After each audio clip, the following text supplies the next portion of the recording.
another edition of Good Neighbors, and we thank you for tuning in on this station.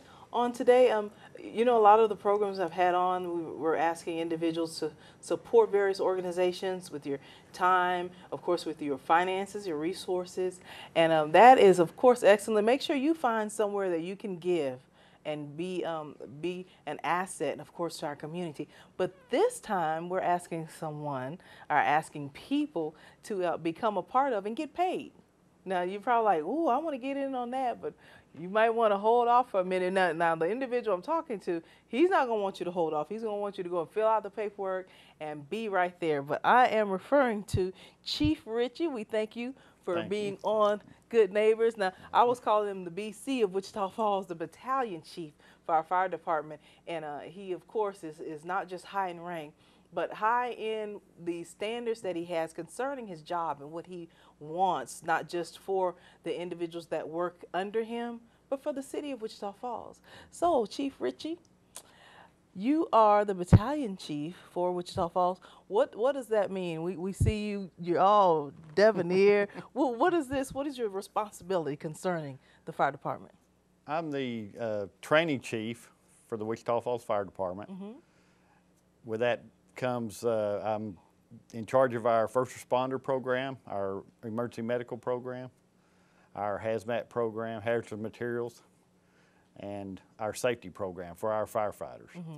We have a safety for firefighters. It's regulated by the National Fire Protection Association, but it's also something that, is very important to us because teaching them to do everything as safe as we can is good for them, and of course it's good for the city to prevent injuries, and we want to keep everybody safe. Yeah, you don't want them trying to half run and they can't rescue you and y'all both fall to the ground. And we don't want to become part of the problem. When we go out there, we don't want to get hurt and need somebody's help to help us. Isn't that the truth? That's true. Now, with how did you get involved? What made you want to go into the fire department?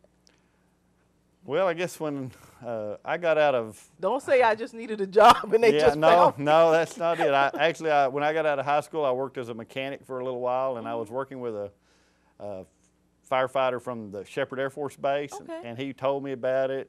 And the more we talked about it, when he would do this mechanic work part-time, and when he wasn't on duty at Shepherd.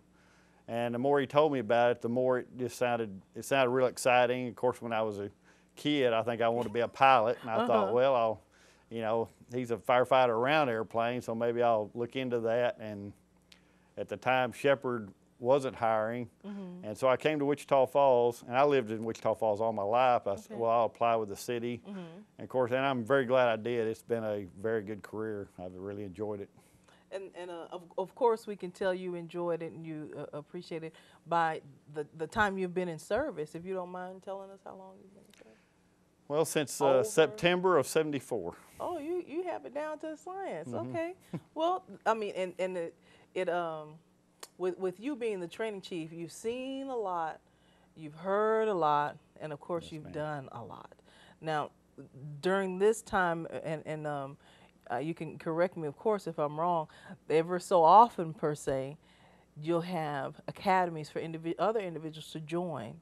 Yes. And we know you're coming up on one. The end of this month is the deadline, and of course they can go to the website, the city's website. Yes, the City of Wichita Falls website under job opportunities, and it has the information. But the deadline to turn in an application for the fire department for this coming academy is September 24th. Okay, and that website, cwftx.net, and I know there on the left-hand side there's an employment, or you can do a search for it, and it has all the requirements and everything. And we're going to get into that so people can know if they're not available this time, then maybe next time. Now, how often does this run? Because people probably think, oh, y'all are always hiring, you're always having someone.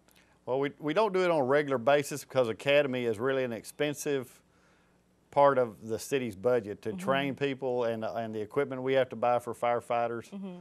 So we do it whenever we get usually probably 6 people low. Okay. We'll try to have an academy, and this academy will probably have 10 to 12 people in it. So that's how many we're looking for out of the probably,